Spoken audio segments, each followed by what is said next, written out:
I remember the night I died like it was yesterday, the cold stone floor beneath me, the sound of laughter echoing from the grand ballroom where my sister celebrated her victory.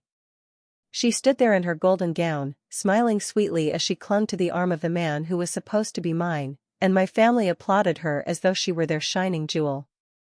They had conspired together to strip me of everything: my name, my position, my love, and finally, my life.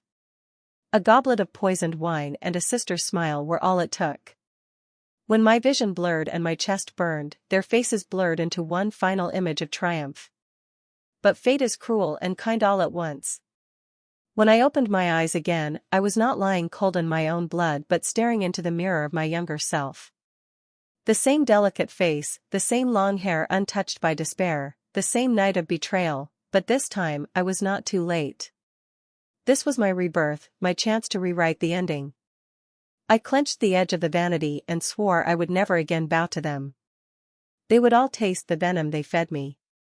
My sister would choke on her stolen crown. And my family would see that the daughter they cast aside was far more dangerous than the one they chose.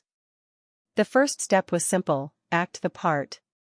I wore the mask of obedience once more, lowering my head and smiling sweetly when my father demanded silence, pretending not to notice my mother's dismissive glance. But inside I sharpened every word, every move, into a blade. I kept my distance from the fiancé who was already slipping into my sister's arms, for I had no interest in fighting for scraps of his affection. He was her pawn now, not mine. Instead, I sought out those who had been overlooked, those who had been cast aside like me. That was when I saw him again, Damien. My childhood friend, the one my sister had stolen with whispers and lies, the one who had turned his back on me without realizing the strings she had tied around his throat. He was taller now, colder, his gray eyes sharp as steel when they landed on me across the courtyard. "You're different," he murmured when we finally spoke, his voice low and suspicious. "What changed?" I tilted my head and smiled, letting the silence stretch until he leaned closer, until I could feel the heat of him and the doubt simmering beneath his careful mask. "You'll see," I whispered, and I knew he felt the shift, the danger coiling around me now. But Damien was not the only one drawn to me. There was Ronan, the outsider with the dark eyes and sharper smile, a man who had no place at our gilded table but who moved like he belonged in every shadow of the estate. He was a mercenary, a man who claimed to have been hired for protection, though I knew better. He had his own grudge against my family, and when his gaze lingered on me, it was not with suspicion, it was with recognition, as though he could see the vengeance burning in my chest and admired it. "You're not like them," he said one evening, when we crossed paths in the garden, the scent of roses heavy in the night air. "You want to watch them fall." His words slipped through me like silk, dangerous and intoxicating. I should have denied it, should have turned away, but instead I stepped closer until our breaths mingled. "And if I do?" I asked, my voice steady though my heart pounded. His smile widened, slow and wicked. "Then perhaps I'm the man you need." Between them, I was pulled taut like a string: Damien, the cold strategist who once belonged to me and could again, and Ronan, the dangerous stranger who offered me temptation and alliance in one. My sister thought herself clever, parading in gowns and jewels, flaunting the fiancé she believed would secure her reign. But she had no idea what I was building in the shadows, no idea that the girl she killed once had returned with sharper teeth and darker allies. Let her dance in the light a little longer. Soon enough, I would drag her into the dark where she belonged. And this time I wouldn't die. This time, she would. The days that followed were like walking a tightrope, every step calculated, every glance measured. My sister preened under the adoration of our family, their praise fueling her arrogance, and she was too blinded by her own triumph to notice the way my eyes lingered on her, memorizing her every weakness. She paraded through the halls with my former fiancé on her arm, clinging to him as if his presence could elevate her higher, but I saw the cracks already forming in their union. He was restless, his eyes wandering, and she mistook his disinterest for devotion. How fitting that she would be betrayed by the same faithless heart she once used to betray me. I had no need to interfere there, he would collapse under his own weight. My true focus was on Damien and Ronan, the twin pillars of my new life. Damien's suspicion was sharp, but his loyalty, buried under years of manipulation, was still there, waiting for me to reclaim it. I caught him watching me often, his expression unreadable as though he were trying to piece together who I had become. I let him wonder. When he finally cornered me in the library, the scent of old parchment and ink thick in the air, his hand pressed against the shelf by my head, his eyes stormy with questions, I knew the moment had come. "You're not the same girl I remember," he said, his voice low, almost accusing. "What are you planning?" I leaned closer, the heat of his body seeping into mine, the proximity a dangerous game I enjoyed too much. "Would you believe me if I told you I'm planning to burn them all?" His breath caught, his eyes searching mine, and I saw the flicker of something dangerous there, desire tangled with fear, loyalty warring with suspicion. His lips brushed against my ear as he whispered, "Then let me be the one to light the match." The words sent a shiver down my spine, but before I could respond, the door creaked open and I caught a glimpse of Ronan leaning against the frame, his arms crossed, his dark eyes glittering with amusement. "Careful," he drawled, his voice rich with mockery. "If you play with fire, you might get burned." Damien stiffened, pulling back, his glare sharp enough to cut, but Ronan only smirked, his gaze sliding to me like he knew exactly what game I was playing. Later that night, when the halls were silent and my sister slept secure in her illusions, I found Ronan waiting in the garden again, his figure cloaked in shadows. He didn't bother with pleasantries. His hand caught my wrist as I passed, tugging me close until my chest pressed against his. "I saw the way he looked at you," he murmured, his thumb brushing over my pulse. "But I don't share well." My breath hitched, my resolve wavering as his mouth hovered near mine, a whisper away from stealing what Damien had nearly claimed. I should have pulled away, but the heat of his touch, the raw danger in his eyes, made my knees tremble.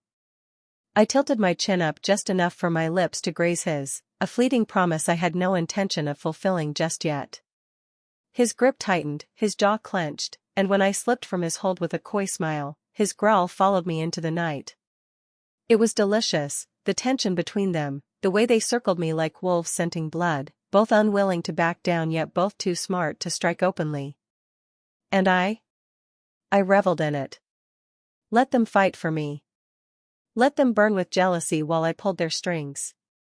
Every stolen glance, every touch that lingered too long, every whisper of forbidden promise, it all fed the fire in my veins, the fire that would consume my sister and the family that had chosen her over me. The night of my rebirth replayed in my mind like a haunting, but this time the ending would be different. This time I was not the prey. I was the predator. And when the day came for my sister to stand before me, trembling under the weight of her crumbling empire, I would smile sweetly, just as she once did, before pressing the knife into her heart. But until then, I would play with my wolves, let them bare their teeth and fight for scraps of me, because in their devotion and their desire lay the perfect weapons for my revenge. The game had only just begun, and already, I was winning. My sister always loved to perform, and tonight she had staged another of her glittering masquerades, inviting nobles and sycophants to bask in her false light. I stood at her side like a dutiful shadow, smiling when she smiled, clapping when she demanded applause, but inside I catalogued every guest, every whispered rumor, every hushed word about her recklessness. They called her radiant, but I heard the edge of mockery beneath their tones, the envy that would turn to scorn the moment her pedestal cracked. It was a mask I would gladly help them rip away. I wore crimson silk that hugged my body like flame, a deliberate choice, and when I entered the ballroom I felt the shift. Eyes turned. Conversations faltered. Even my sister's smug composure flickered.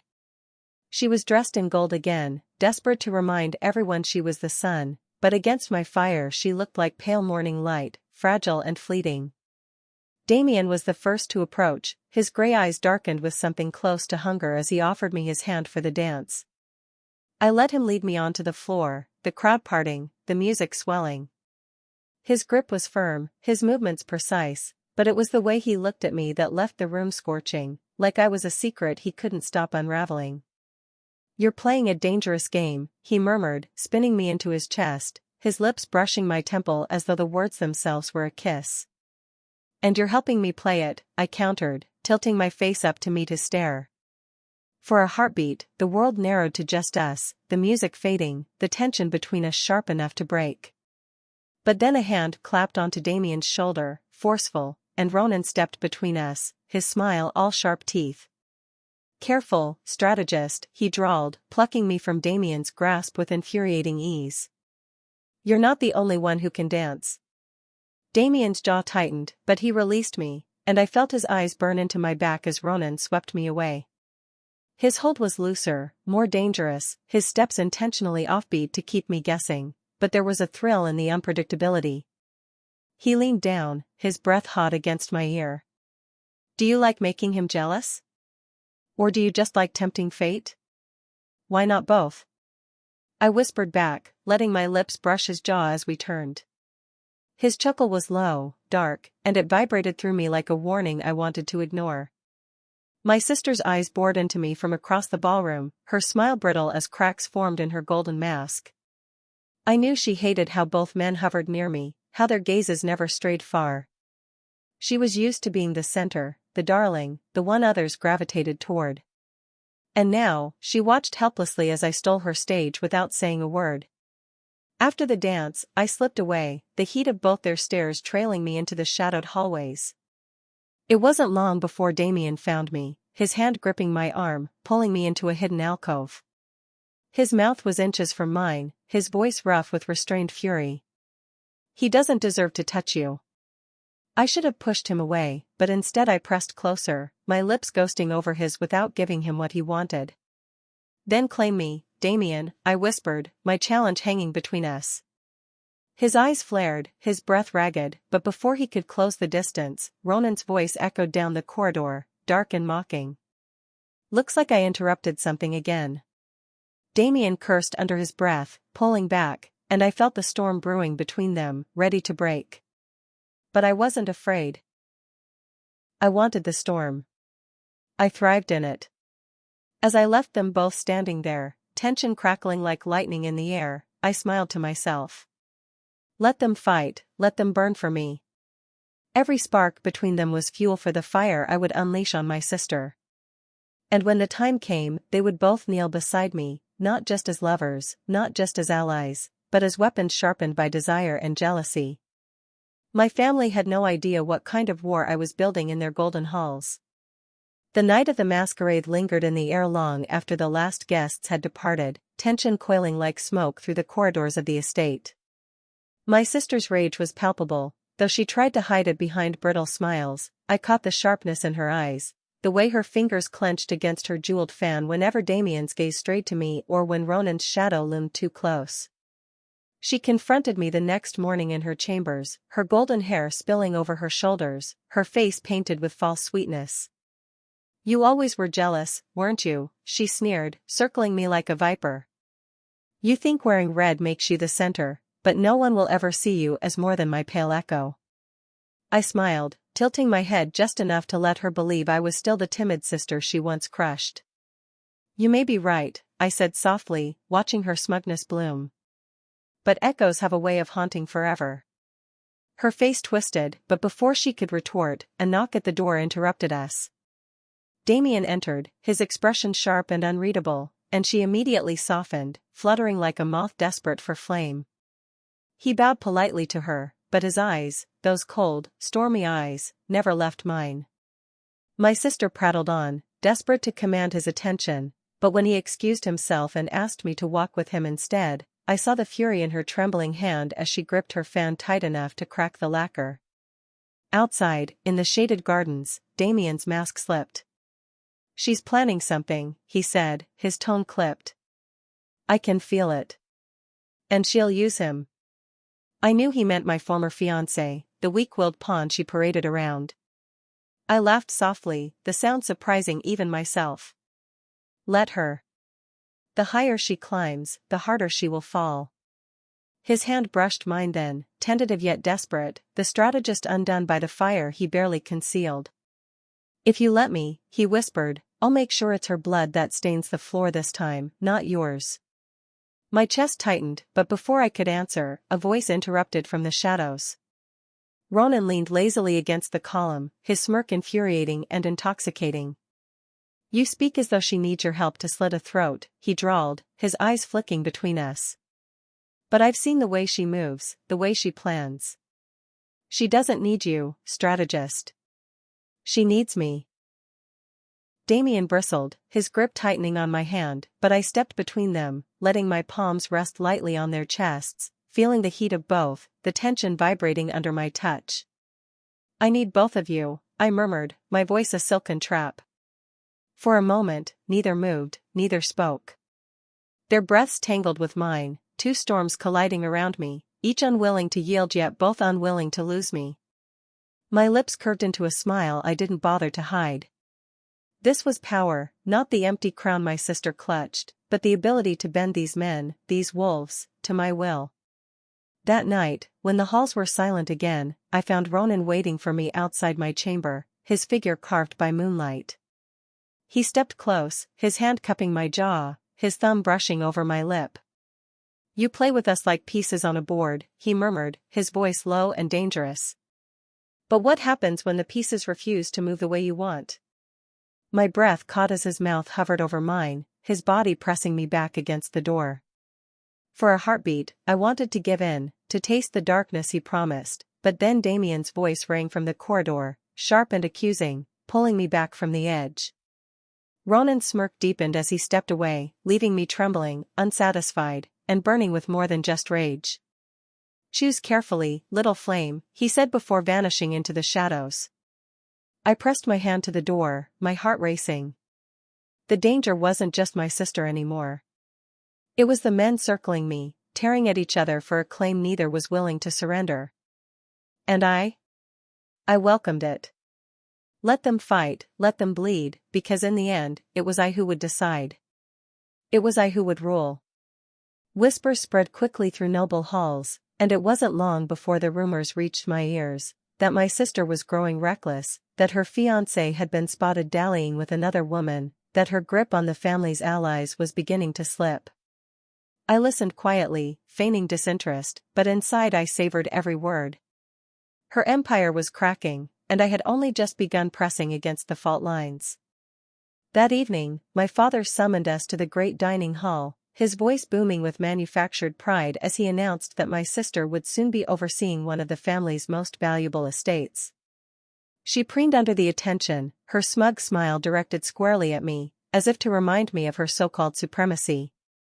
I lowered my gaze and played the obedient daughter, but beneath the tablecloth my hands curled into fists.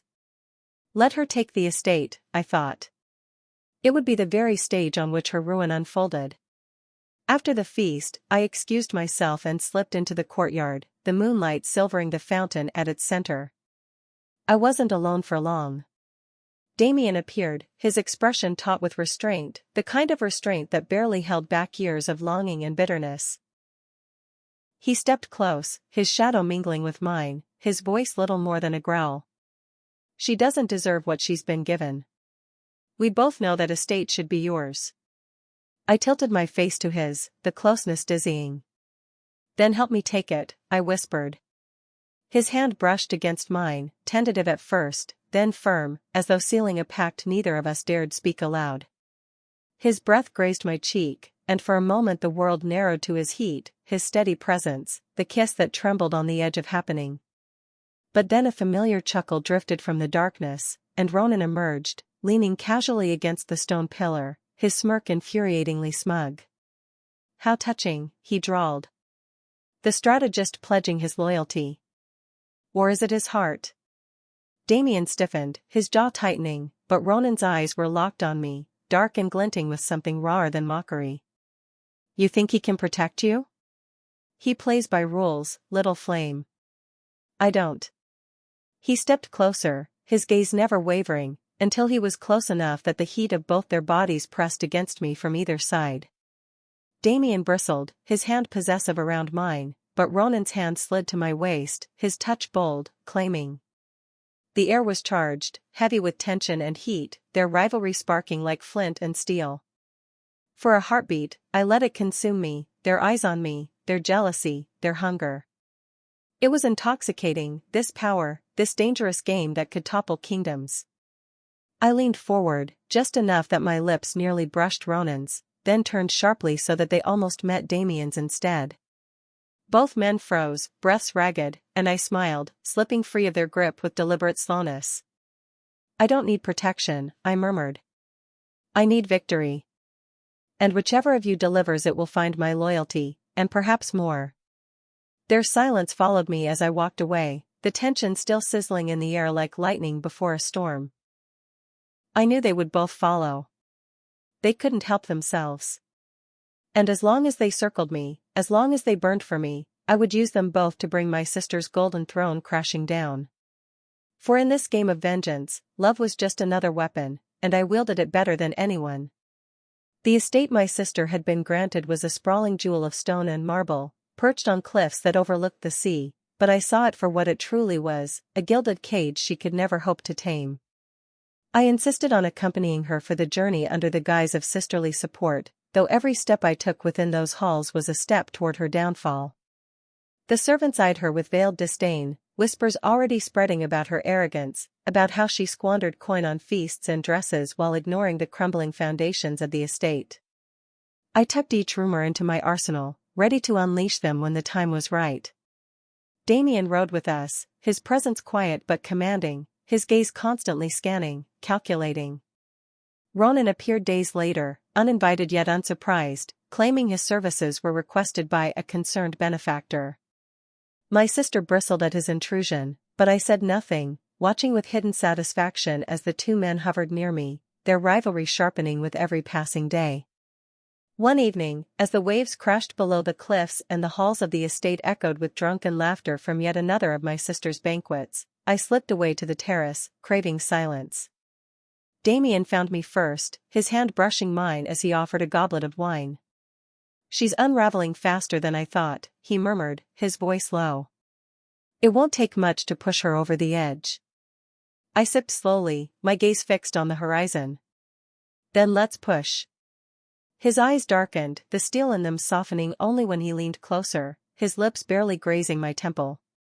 The intimacy stole my breath, but before I could respond, the goblet was plucked from my hand. Ronan stood there, smirking as he lifted the cup to his mouth and drained it in one swallow. "Careful, strategist," he said, his gaze flicking between us. "Wine has a way of making promises you can't keep." Damien bristled, his body taut with restraint, but I stepped between them, pressing my hands to their chests to hold them apart. "Enough," I whispered, though the thrill of their tension raced hot through my veins. Ronan's hand closed over mine, his thumb stroking the inside of my wrist with deliberate slowness. "You don't have to settle for his strategies," he murmured, his voice meant for me alone. "I can give you what you truly want. Power. Freedom. Fire." Damien's hand caught my other wrist, his grip steady, his gaze searing. "And I can give you certainty," he countered, his voice rough. "A future where you're untouchable." My pulse thundered, caught between their opposing heat, my body a battlefield neither man was willing to surrender. For a fleeting moment, I imagined giving in. Letting Ronan's darkness consume me, letting Damien's steadiness anchor me, and the thought left me trembling. But I pulled free, my smile sharp as I stepped back. "I don't need either of you to define my future," I said, my voice slicing through the night. "But if you wish to stand beside me when I claim it, then prove your worth." I turned and walked away, my gown whispering against the stone, leaving them to glare at each other with the weight of unspoken threats. Behind me, the estate pulsed with music and laughter, my sister basking in her hollow triumph.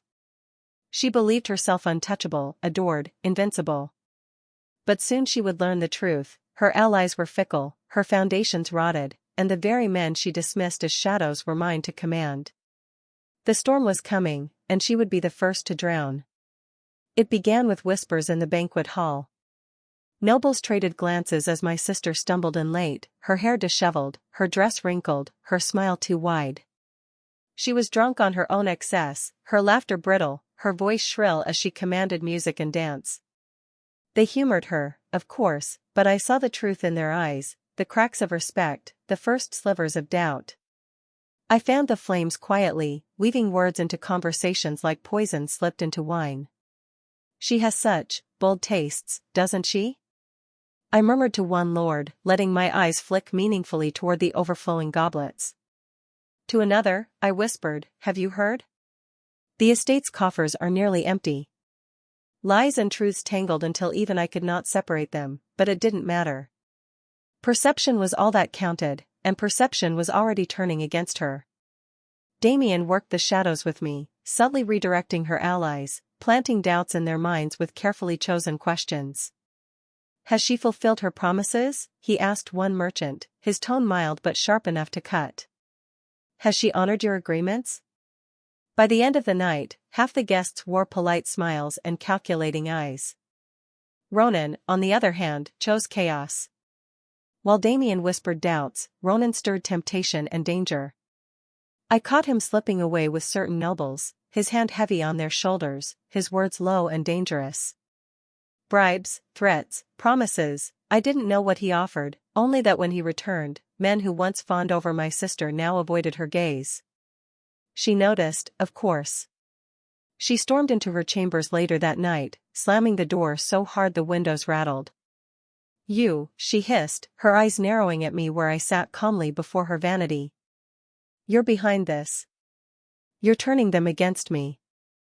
I met her fury with a serene smile. Or perhaps you're doing it yourself, sister. Perhaps they finally see you for what you are. Her hand cracked across my cheek, the sting sharp, but I didn't flinch. I only smiled wider, watching her tremble with rage. Careful, I whispered. If you hit me too hard, someone might think you're afraid. She lunged at me, but before her nails could sink into my skin, the door burst open. Damien and Ronan both stood there, their gazes locked on us. Damien's voice was ice. Is this how the family's golden heir conducts herself? Ronan, in contrast, only grinned, leaning casually against the doorframe. Funny, he drawled. She looks less like gold and more like tarnished copper to me. My sister shrieked at them to leave, her voice breaking, but they didn't budge until I rose and touched their arms lightly, coaxing them away. In the corridor, the tension between them was electric, each glance sharp as a blade. She'll destroy you if you push too far, Damien muttered, his voice thick with warning meant for me. She'll destroy herself before she ever reaches me, I replied, my tone calm. Ronan chuckled darkly, his hand brushing deliberately against the small of my back as he leaned in. Let her. The higher she climbs, the sweeter the fall. The heat of his touch lingered, daring, claiming, and I caught Damien's glare as it burned into Ronan like a sword ready to strike. My pulse raced, caught between the two of them, between strategy and chaos, between cold devotion and fiery temptation. But even as they warred in silence, I knew this much, my sister's reign was crumbling. Every day, every glance, every whisper brought her closer to ruin. And when she finally fell, I would be there to watch, my wolves at my side, ready to feast on the spoils. The cracks widened into fractures, and soon the estate itself seemed to echo with my sister's unraveling. Servants whispered openly of her tantrums, merchants began to withdraw their support, and the nobles who once fawned over her now sent polite refusals to her invitations. She tried to mask her desperation with more extravagant displays, draping herself in gold and jewels, but the more she glittered, the more hollow she appeared. I watched it all unfold from the shadows, careful, patient, savoring every stumble. Damien kept close, his presence steady, his gray eyes always on me as though I were the anchor he couldn't afford to lose. One night, in the quiet of the study, he caught me alone, his hand closing firmly around my wrist as he pulled me against him. His lips hovered near mine, his breath hot, his restraint trembling on the edge of collapse. Tell me you want me, he murmured, his voice raw. For a moment, the air thickened, his heat pressing into mine, and I almost surrendered to it. But before I could, the door creaked open, and Ronan slipped inside, his smile wicked as his gaze swept over us. How sweet, he said, his tone dripping with mockery. But you don't get to claim her so easily. Damien's hand tightened possessively, his body shifting to shield me, but Ronan only prowled closer, his eyes locked on mine. You like this, don't you? He whispered, his fingers grazing my jaw, bold and unashamed. Two men willing to fight for you. Admit it, little flame, you crave the fire. My breath caught as both of them closed in, their rivalry burning hotter than the lamps around us. For a heartbeat, I thought they might clash right there, steel and fury colliding, but instead, their tension spilled into me. Damien's lips brushed my ear, a whisper of devotion. Ronan's hand slid lower on my waist, a promise of danger. Caught between them, I trembled, not with fear, but with power. My sister, blind in her vanity, had no idea what was happening under her roof, no idea that the two most dangerous men within her reach bent their wills around me, not her. That night, when I returned to my chamber, my sister was waiting, her eyes wild, her smile twisted. You think you're clever, she hissed.